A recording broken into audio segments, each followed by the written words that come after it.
Hola, ¿cómo están? Eh, Hoy vamos a tener nuestra segunda clase, que se trata de los trastornos endocrinos del recién nacido. Y en esta clase vamos a hablar de el hipotiroidismo y el hipertiroidismo, o sea, los trastornos de la glándula tiroides en el periodo neonatal. Eh, Comencemos la clase. Primero vamos a disminuir aquí el video. Pero bueno, vamos a hablar de un tema que en general afecta a muchos recién nacidos y que gracias al tamizaje ha disminuido en el transcurso del tiempo, como es el hipotiroidismo congénito. Pero también existen otras alteraciones de la tiroides que se presentan en nuestros recién nacidos. Eh, Fíjense que hablemos un poco de la tiroides y su parte embriológica. Su origen comienza más o menos a la cuarta semana, derivada de la hipofaringe de los arcos branquiales. Y generalmente en el primer trimestre las hormonas en el feto son de origen materno. O sea, la T3 y la T4 atraviesan la placenta. Durante el tercer trimestre, o sea, al final de la gestación, va aumentando el volumen y la reserva y va aumentando la secreción de T4, o sea, de la tetraiodotiroxina. En el momento del parto ocurre algo súper interesante, que 30 minutos después del nacimiento ocurre un pico de TSH con aumento de T3 y T4 que desciende más o menos entre las 24 horas con una caída gradual durante la primera semana. Y esto es importante porque la TSH, el estímulo de TSH y la liberación de T3 y T4 lo que va a tener es una función directa sobre la termogénesis química, que es esa grasa parda que tienen los recién nacidos, que se hidroliza, donde hay lipólisis, y esa lipólisis produce una gran cantidad de energía, porque esta grasa parda tiene una gran cantidad de mitocondrias, y esa energía lo que produce es una liberación de calor.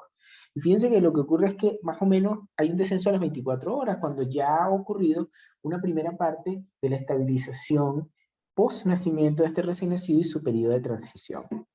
En los pretérminos, hay menor aumento del TSH durante el nacimiento, y fíjense que parte de ellos, bajo otras condiciones que tienen tendencia a tener hipotermia. Su función de la tiroides puede estar afectada por anticuerpos maternos, como los anticuerpos antirreceptor de hormona tiroidea, los cuales pueden ser estimulantes o pueden ser inhibitorios. Y también bloqueadores de la TSH que pueden existir, también medicamentos como el propiltiuracilo y el metimazol o el uso de productos yodados durante el embarazo. En cuanto a la síntesis de la hormona tiroidea, yo no me voy a detener mucho aquí porque no es una clase de bioquímica, pero sí tenemos que saber que hay varios periodos durante la formación de las hormonas tiroideas o lo que se conoce como hormonogénesis.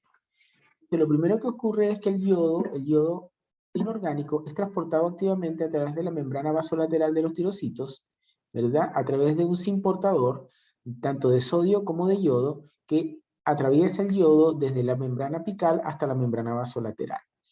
Luego, desde la membrana apical hacia el lumen folicular, o sea, donde está el folículo, perdón, a través de las pendrinas, que es esta proteína que está aquí.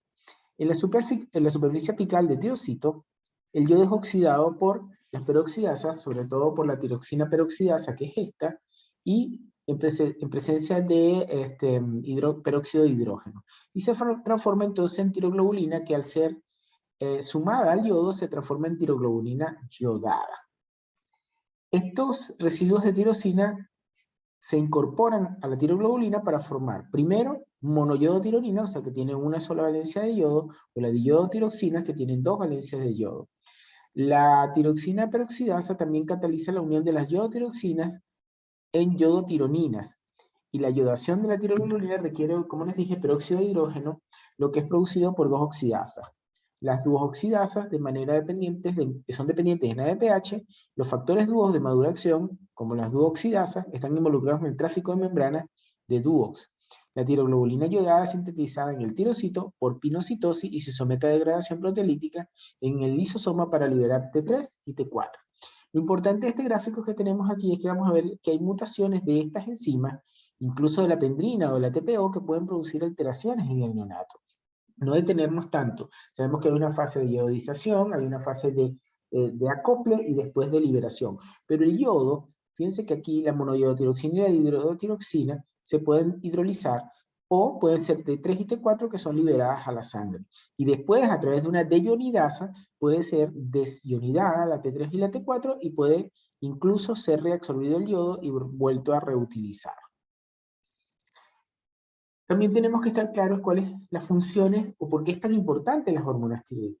Entonces, existen receptores nucleares de T3 en unión específicas de DNA y esto, o de la T4 por hormona. ¿Y qué es lo que esto produce? Va a producir transcripción genética y síntesis de proteínas de la función celular. Puede tener efectos no genómicos en la membrana plasmática de la mitocondria, pero básicamente tiene efectos importantes sobre el crecimiento y el desarrollo, tanto fetal como del recién nacido. Y es crítico para el desarrollo del sistema nervioso central, ya que las hormonas tiroideas están íntimamente relacionadas con la formación de mielina y la neurogénesis. También, si no hay una buena presencia de hormonas tiroideas, puede haber alteración de la migración neuronal o incluso de la sinaptogénesis, o sea que es esa unión que hay en las neuronas. Y como les dije antes, puede haber alteración de la termogénesis. Aquí tenemos algunos factores que pueden afectar la síntesis, la secreción y el metabolismo de las hormonas tiroideas en los recién nacidos. Y es parte de lo que tenemos que estar siempre pendientes. Existe una cosa que es la enfermedad no tiroidea, o lo que se llamaban los eutiroideos enfermos antiguamente. Esta enfermedad no tiroidea, fíjense que, ¿qué lo puede desencadenar? El síndrome de estrés respiratorio, la enterocolitis necrotizante, las hemorragias intracranianas, la displasia broncopulmonar, la sepsis y el ductus arterioso persistente. Fíjense, por ejemplo, como el SDR puede disminuir los niveles de T4 y T3 y aumentar los niveles de TSH. Y es un hipotiroidismo transitorio. La enterocolitis puede disminuir los niveles de T4, la hemorragia intracranial, ambos dos, T3 y T4, la displasia broncopulmonar, T3 y T4, igual que la sepsis y el ductus arterioso. Y fíjense que hay medicamentos que usamos a diario en la neonatología. Dentro de esto hay una droga, de la cual siempre yo hablo en mi servicio de neonatología, y le pongo el nombre de aminofilina. Y la aminofilina es un medicamento usado tanto para la apnea del pretérmino, y es algo que puede producir incluso taquicardia, hipotensión arterial, hiperglicemia, mala tolerancia gástrica, hemorragia intestinal. Por lo tanto, es una droga que hay que usarla con cuidado y hay que tener bastante cuidado cuando se usa. Y ella puede producir TSH, T3 y T4 disminuida. Tenemos medicamentos como la cafeína, que también se usan para la apnea del prematuro, que tiene menos efectos, y lo que hace es disminuir la T3 reversa, y es parte de un hipotiroidismo también transitorio. La dopamina, y vamos a ver más adelante cuando se hace el tamizaje, que hay que tener cuidado porque muchos de nuestros neonatos tienen patología y pueden estar usando estas drogas vasoactivas como la dopa. Y ella va a disminuir la TSH, la T3 y la T4 y puede incluso dar falsos positivos de hipotiroidismo congénito que no son reales porque el paciente está recibiendo dopamina porque produce una liberación más tardía de la TSH. También tenemos los glucocorticoides que pueden disminuir la TSH y la T3 y la T4 ya que pueden alterar la formación o el metabolismo de T3 y T4 periférico. El octreotide también puede disminuir los niveles de T4. La heparina, que se usa, por ejemplo, para los catéteres, para las líneas arteriales, cuando estamos haciendo monitoreo invasivo, puede desplazar la T4 de la tiroglobulina y aumentar los niveles de T4, o sea, que puede producir hipertiroidismo. Y el fenobarbital puede disminuir también los niveles de TSH, sobre todo en recién nacidos tratados con levotiroxina. Y esto hay que tenerlo pendiente porque muchos pacientes, por ejemplo, con asfixia perinatal, están recibiendo fenobarbital y se hace tardíamente, si son pretérminos, la TSH y puede demostrar que tiene un hipotiroidismo congénito que no es real. El déficit de yodo, o sea que la madre tenga déficit de yodo nutricional, puede producir T3 y T4 disminuida con TSH elevada, como un hipotiroidismo congénito. Y el exceso de yodo puede producir lo contrario, TSH elevada con T4 elevado. Exposición a desinfectantes, por ejemplo. Y ahora vamos a hablar del famoso hipotiroidismo congénito. Estas imágenes, fíjense que son bastante antiguas o de países poco desarrollados donde no hay tamizaje y los pacientes no reciben tratamiento. Y esto era lo que antiguamente se llamaba como cretinismo congénito. Y esta imagen se las traigo porque hay que estar pendiente de eso y sobre todo esta fascie, que si ustedes la ven en algún momento puede parecer un síndrome de Down porque hay macroglosia, hay pliegue picanto, hay nariz ancha y básicamente hay que tener bastante cuidado en el momento de valorar estos recién nacidos. Ahora vamos a hablar de hipotiroidismo congénito. Fíjense que El hipotiroidismo congénito es la principal causa de discapacidad cognitiva, la cual es prevenible en el mundo. O sea, hay cosas que no podemos prevenir, pero esta sí, y es fácil, con un tamizaje y el inicio del tratamiento. Y se ve cuando hay concentraciones bajas o ausentes de hormonas. La ausencia de manifestaciones clínicas precoces, la alta incidencia y el beneficio del tratamiento es básicamente lo que justificó el inicio del tamizaje a nivel mundial. Y el primer programa de tamizaje ocurrió en Canadá, está errado, en 1972. En Latinoamérica, los primeros programas de tamizaje que comienzan es el de Cuba, el de Costa Rica, después el de Chile y finalmente el de Uruguay. Chile desarrolla el programa de tamizaje en 1992 y alcanza en 1998 el 100% de la cobertura.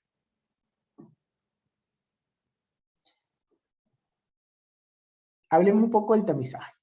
Entonces, los niveles de TSH en sangre total son recolectados en un papel de filtro. Creo que ustedes todas van a ver eso en su práctica profesional. Y el punto de corte en Chile son las 15 mil unidades por ml. Y se hace a través del método de inmunofluorescencia a tiempo retardado conocido como DELFIA. Valores iguales o mayores, confirmar con muestras sanguíneas. Si nos sale un valor igual a 15 o un valor superior, debemos tomar una muestra sanguínea. En el recién nacido prematuro, de acuerdo a la inmadurez del eje hipotálamo hipofisisteroide, la elevación es más tardía. Es por eso que la muestra de tamizaje se toma más tardía, sobre todo a los 7 días de vida.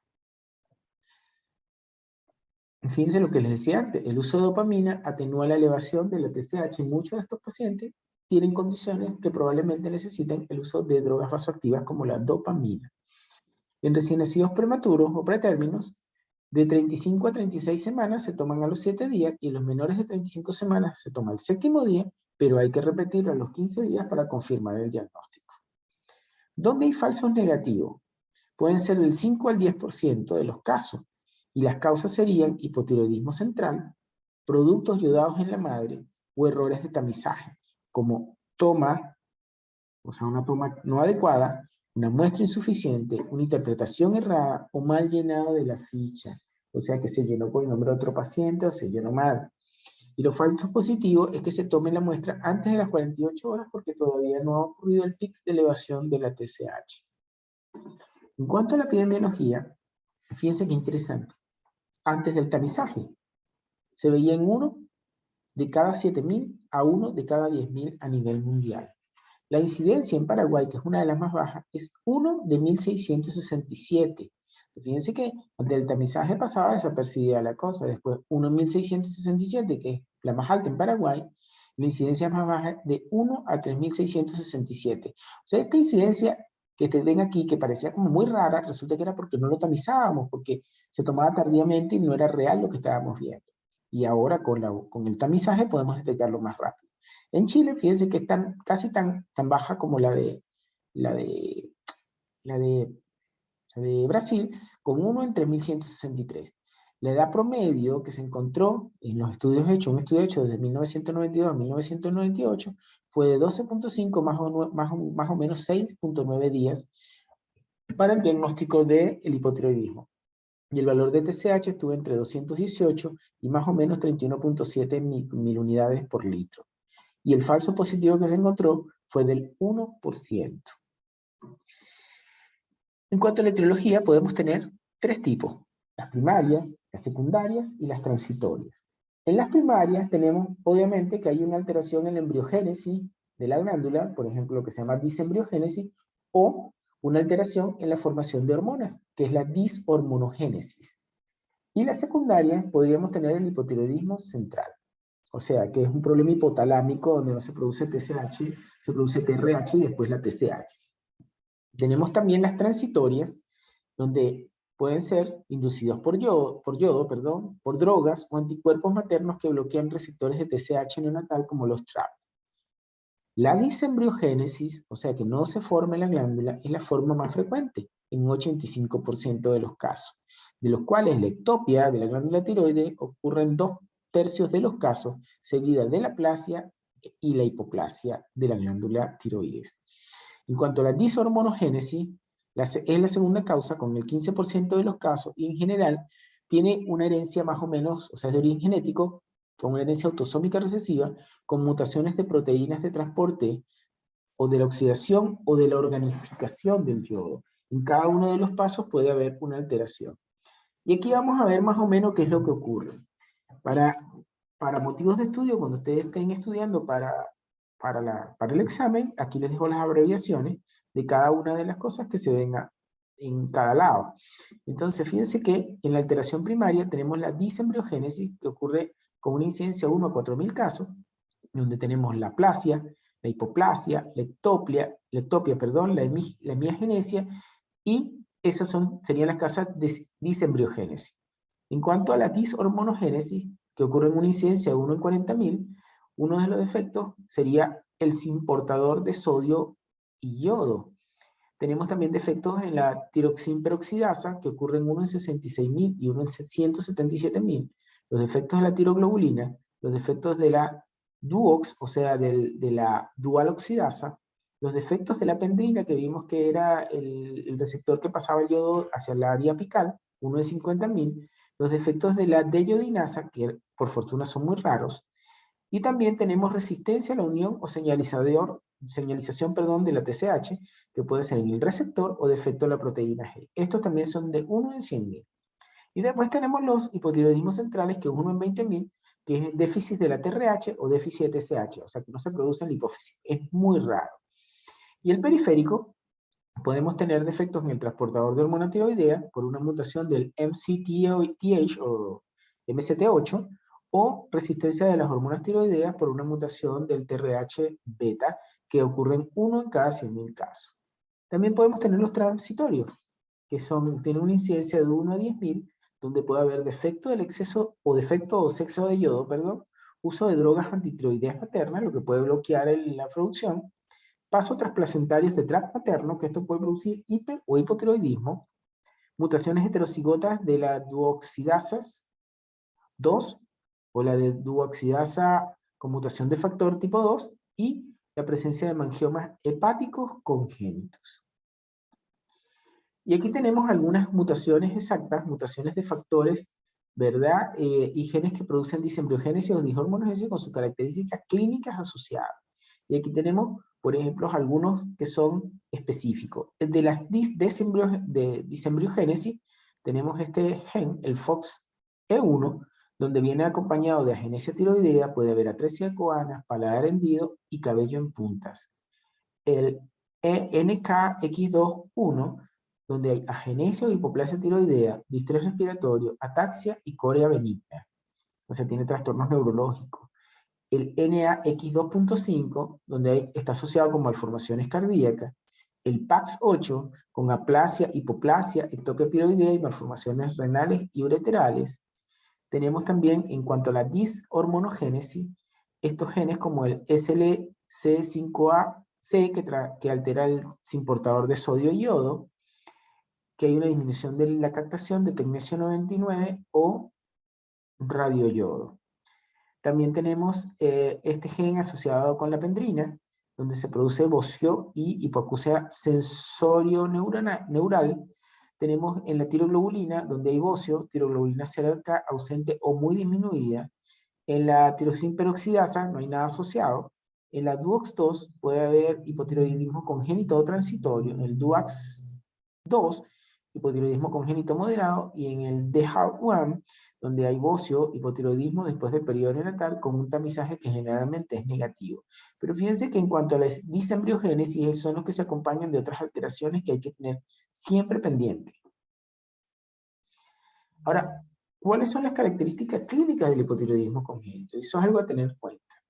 Yo recuerdo que cuando estudiaba había una triada típica que era la presencia de fontanela amplia, la presencia de macroglosia y una hernia umbilical gigante con un paciente que tenía problemas para alimentarse y era un poco hipoactivo. Y fíjense que aquí tenemos en el recién nacido, uno de los síntomas puede ser el embarazo prolongado y el signo, fíjense que hay macrosomía, hipotermia transitoria, vimos que la función de la hormona tiroidea en la termogénesis química, fontanela posterior amplia, mayor de 5 milímetros y la presencia de bocio al momento de nacer.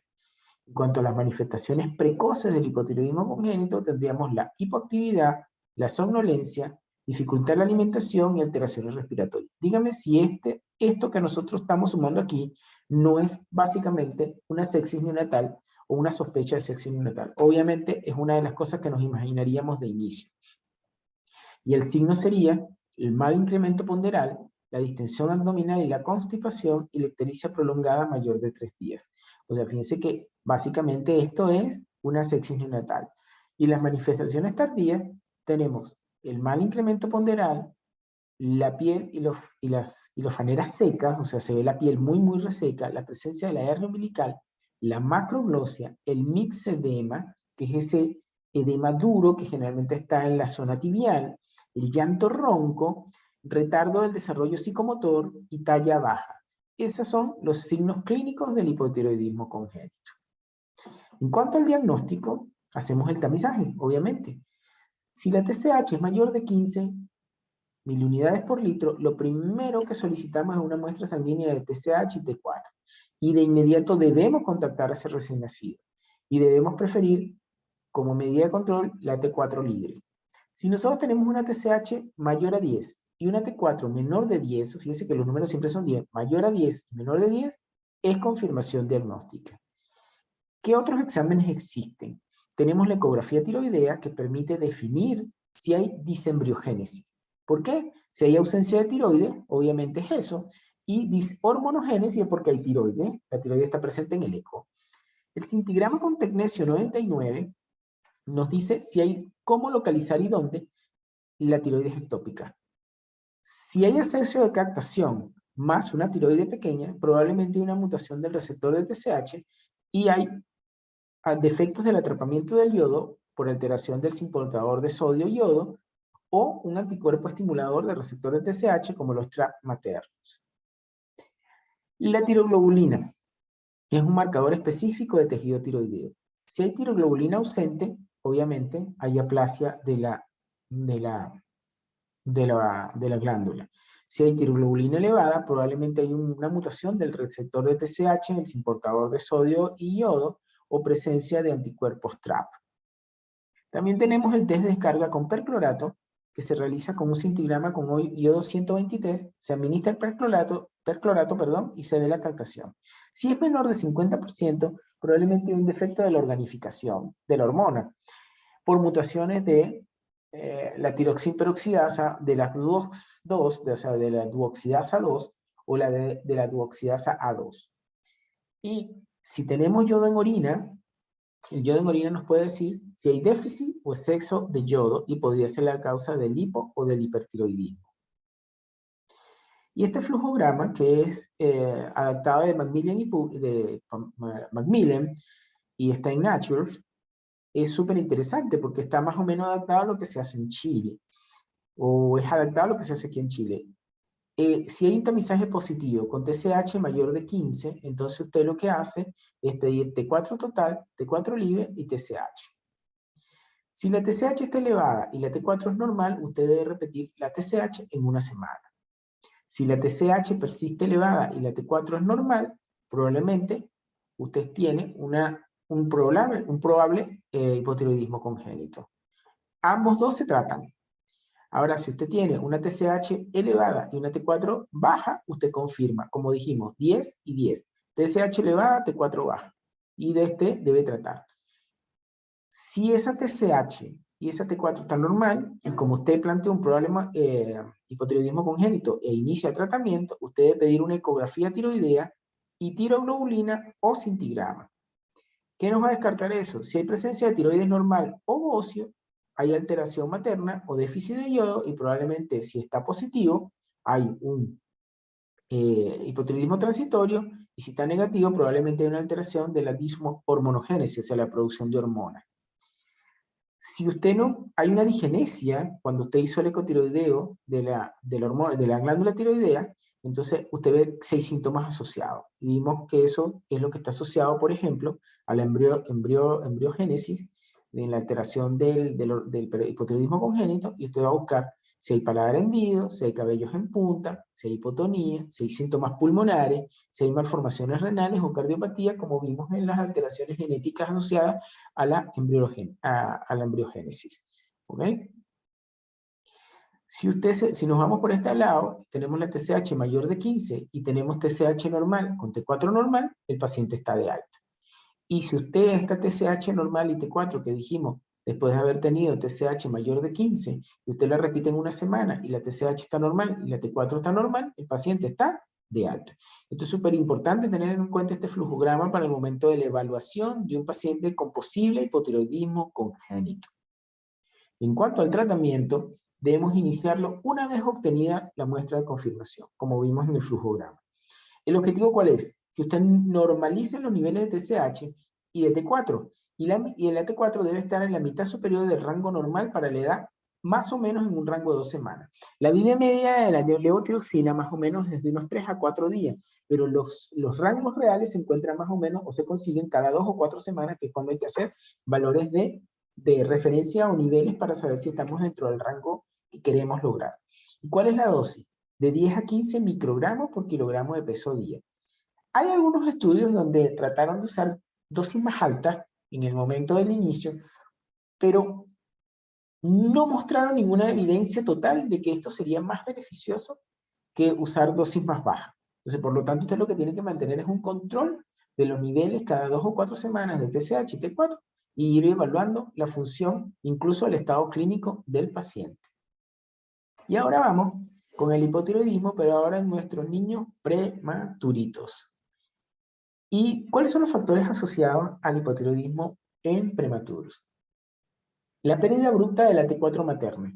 Esto ocurre en 15 a 20% de los casos, 15 a 20% de la T4 fetal, del feto, es de origen materno, porque dijimos que pasa la barrera placentaria. Puede haber, y lo existe, una inmadurez del hipotálamo y de la hipófisis, ya que la formación más o menos ocurre a las 18 semanas. Pero el sistema portal hipofisiario, recuerden eso en la formación embrionaria, ocurre más o menos al final de la gestación. Por otra parte, hay una reserva limitada de la glándula tiroides. La glándula es muy pequeña a las 30 semanas y la presencia de yodo y tiroglobulina y yodotironinas es más o menos 20 a 30% apenas del valor que tiene un recién nacido a término. El metabolismo tiroideo fetal es persistente. Hay una actividad limitada de la deyodinasa tipo 1 y mayor actividad de la deyodinasa tipo 2. Por lo tanto, va a haber más niveles elevados de la T3 reversa y bajos de T3. Y esta T3 reversa no tiene acciones clínicas. Tenemos también el síndrome de enfermedad no tiroidea, antiguamente llamado eutiroideo enfermo. O sea, este es un paciente que tiene otra cosa, pero tiene niveles bajos de hormona tiroidea. Y esto se debe a la presencia de citoquinas liberadas durante cualquier cuadro inflamatorio, incluso de sepsis, que van a disminuir los niveles de TSH, de T3 y T4. La presencia de T4 baja fue un marcador de mayor mortalidad en estos recién nacidos prematuros. Y como vimos antes, existen drogas que van a alterar la presencia de hormona tiroidea adecuada. Y dentro de eso está la aminofilina, la cafeína, la dopamina, la furosemida. Estas drogas son drogas siempre para tener mucho cuidado. Furosemida y aminofilina. Y lo vamos a ver después porque, sobre todo esta que se usa con mucha frecuencia y que hay que tenerle bastante cuidado, sobre todo en los prematuros. El uso de heparina y de fenobarbital también. Son causas de hipotiroidismo, pues. En cuanto a la hipotirocinemia transitoria del prematuro, o sea que esto es esperable en los recién nacidos, puede haber TSH normal con T4 y o T4 libres bajos. Se presenta en el 50% de los menores de 28 semanas porque no hay reservas de hormonas. Su incidencia es variable y el grado de hipotirocinemia se correlaciona con los resultados adversos a largo y a corto plazo. No está claro y no se sabe, y les digo que por práctica clínica a veces lo hemos hecho, otras veces no. Tuve un paciente llamado Gabriel que tuvo una enterocolitis con perforación intestinal que estuvo muy grave, y en conjunto con endocrinología valoramos a este paciente y tenía niveles muy bajos de TSH, y iniciamos una suplementación con hormona tiroidea que suspendimos más o menos a la 4ª semana, cuando ya habíamos mejorado el cuadro clínico y cuando sus niveles de TSH habían alcanzado el rango esperable. Entonces, pero no está bien claro cuál es la evidencia si debemos o no suplementar hormona tiroidea. O sea, hay que correlacionarlo con el cuadro clínico que estamos observando. En cuanto al hipotiroidismo congénito, real, no la hipotirocinemia, que es un cuadro donde no hay hipotiroidismo real, tenemos que en el hipotiroidismo congénito se presenta en 1 de cada 300 recién nacidos prematuros menores de 1500 gramos. La elevación de la TSH ocurre entre la segunda y la sexta semana de vida. Eso hay que tenerlo en cuenta. Un pequeño porcentaje se debe a digenesia glandular y no tiene características clínicas que nos permita predecir la recuperación o no de la función tiroidea. Por lo tanto, aquí la evaluación debe ser persistente más o menos cada 2 o 3 semanas.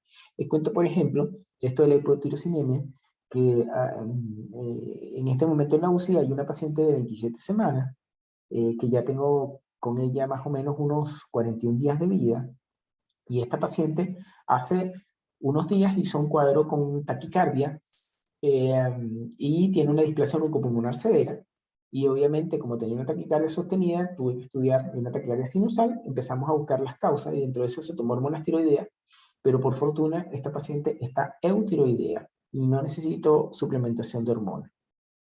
Y ahora vamos a hablar del hipotiroidismo neonatal. Dicho sea de paso, todas las fotos que ven aquí son pacientes de la UCI neonatal del Hospital Regional de Talca o de mi antigua UCI neonatal del Hospital Central de Maracay en Venezuela. Y esas fotos no son fotos tomadas de libros, sino son fotos reales de pacientes reales.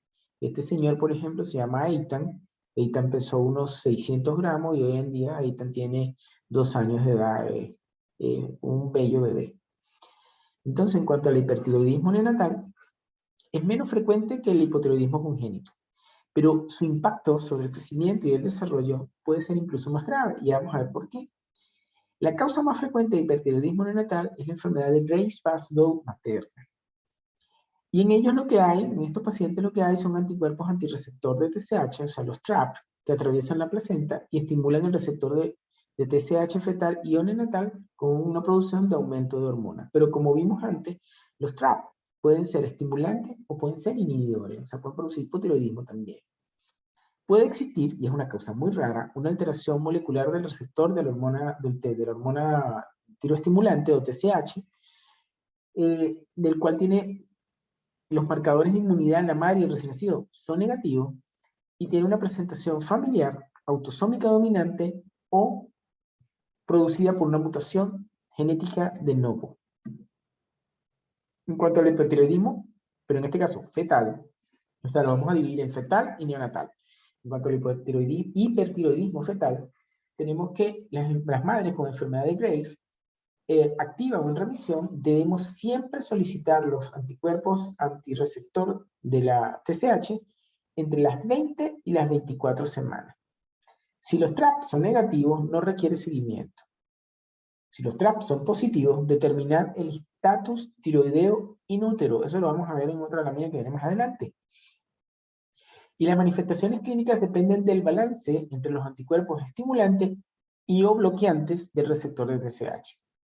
La clínica en general se presenta con taquicardia fetal, ¿verdad? Insuficiencia cardíaca, hidrops no inmune, o sea que debemos tener pendiente esto, la presencia de bocio o retardo de crecimiento uterino o crecimiento fetal restringido, parto prematuro, adelanto de la edad ósea y o craniosinostosis. Y el tratamiento son drogas antitiroideas a la madre. Y esto debemos tener pendiente eso. Ahora, ¿cómo evaluamos el estatus tiroideo? ¿O cómo podemos sospechar el hipertiroidismo fetal? Tenemos criterios maternos, o sea, los niveles de TRAP elevados. El uso de drogas antitiroideas en la madre, dosis máxima diaria y la dosis total utilizada en esta madre. Y la duración del hipotiroidismo durante el embarazo, o sea, si fue todo el embarazo, si fue antes del embarazo o si fue al final del embarazo. Pero lo más importante es determinar si hay criterios fetales de hipertiroidismo. ¿Cómo hacemos eso? Con un tamaño y Doppler tiroideo. Ahí vemos si hay bocio fetal acorde a referencia. Si hay frecuencia cardíaca mayor de 160 latidos por minuto después de las 20 semanas de la edad estacional, debemos determinar si existe o no hipertiroidismo. Y una edad ósea adelantada, o sea, que se vea el núcleo femoral distal a las 32 semanas de edad estacional, o que este paciente tenga retardo del crecimiento intrauterino. Entonces, si vemos por lo menos 2 o 3 factores de estos asociados, más los factores maternos, podemos decir que el bebé o este feto también está presentando hipertiroidismo, o sea que es un hipertiroidismo fetal. Ahora, cuando vemos el área neonatal, o sea, el hipertiroidismo neonatal, los síntomas aparecen a los días del nacimiento. O sea, ¿por qué? Porque desapareció el tratamiento con drogas antitiroideas a la madre. Se ve en el 1% de los recién nacidos de madres con Graves' ácido. La incidencia, por fortuna, es de 1 en 50.000. Y el cuadro clínico es inespecífico. Vimos que muchos de estos pacientes, como vimos antes, igual que en el hipotiroidismo, pueden simular la presencia de TORCH, sobre todo este porque tiene craniosynostosis, tiene taquicardia fetal, tiene, en este caso también puede ser secundaria sepsis. Recuerden que en muchos, en un journal de ginecología aparece que la presencia de taquicardia fetal sostenida, mayor de 160 por minuto, tiene una relación con más o menos un 30% de neumonía cognatal, y si es entre 180 y 200, tiene una incidencia más o menos de 40-50% de neumonía cognatal. Entonces usted podría pensar, si hay una taquicardia sostenida, que este paciente tiene una infección. El cuadro clínico se puede ver bocio, bajo peso al nacer, puede haber edema periorbitario, retracción palpebral, hipertermia, irritabilidad, diarrea, poca ganancia ponderal, taquicardia, insuficiencia cardíaca, hipertensión arterial, hepatomegalia, colestasis y trombocitopenia. En cuanto al diagnóstico, se hace con T3 y T4 elevadas, con TSH baja, porque aquí recuerden que esto es un sistema de retroalimentación. Si las T4 están elevadas o las T3 están elevadas, hace el circuito de retroalimentación sobre la glándula, sobre el hipotálamo, y va a disminuir los niveles de TSH. Determinar anticuerpos antirreceptor tiroideo, o de TSH, perdón, que son los TRAP, lo antes posible, tanto de cordón como de sangre, y si es normal, repetir, porque puede haber un hipertiroidismo de aparición tardía. En cuanto al tratamiento, se dice que si hay tirotoxicosis química sin síntomas, no es clara la evidencia del uso de hormonas antitiroideas. Ahora, si las hormonas tiroideas están elevadas, no hay duda. Si la T4 libre es mayor de 2.7 nanogramos por decilitro, con ausencia de signos clínicos, igual se trata porque son niveles muy altos. Monitorizar la función tiroidea por riesgo de hipotiroidismo secundario al uso de la droga. El tratamiento básicamente se hace con metimazol de 0.2 a 0.5 miligramos por kilogramo día, BID. Realmente les cuento que yo nunca he tenido la necesidad, y ya tengo muchos años en neonatólogo, de tratar un hipertiroidismo fetal o neonatal. Por suerte no hemos tenido tantos años, no he visto en la necesidad de tratamiento. De hipotiroidismo sí, pero de hipertiroidismo por fortuna no. Y obviamente, como estos síntomas clínicos de este paciente son taquicardia, insuficiencia cardíaca por alteración adrenérgica, entonces obviamente se pueden usar beta-bloqueantes. Los beta-bloqueantes van a actuar sobre los síntomas adrenérgicos, y aparte de eso se sabe que pueden actuar sobre la deyodación de T4 a T3. O sea, la van a inhibir. Y recuerden que la T3 es la droga activa. Y la dosis es 2 miligramos por kilogramo día, BID, y tenemos que tener en cuenta los efectos adversos, sobre todo como hipoglicemia, bradicardia, hipotensión y vigilar. También se puede usar solución de Lugol, 1 a 3 gotas, que esto lo que va es a suprimir la síntesis y la liberación de hormonas tiroideas. También sabemos que los corticoides disminuyen la conversión de T4 a T3, que es la droga activa, como les dije, y se monitorea, como vimos también en el hipotiroidismo, cada 2 semanas. La duración de la terapia en general son 2 meses, y la resolución en general ocurre a los 6 meses de vida. Y bueno, esto ha sido todo. Esta foto que les muestro aquí es la hermosa isla de Margarita en Venezuela, que cuando puedan la pueden ir a visitar. Entonces, bueno, básicamente esto era lo que quería mostrarles. Muchas gracias por la atención. Cualquier duda, como les dije, pueden comunicarse conmigo a través de correo electrónico o a través de mi número de teléfono, ¿verdad? Mi número de teléfono es más 569-4137-1153. Me pueden escribir por WhatsApp para hacerme preguntas si tienen alguna duda. Muchísimas gracias por su atención y nos vemos en la próxima clase.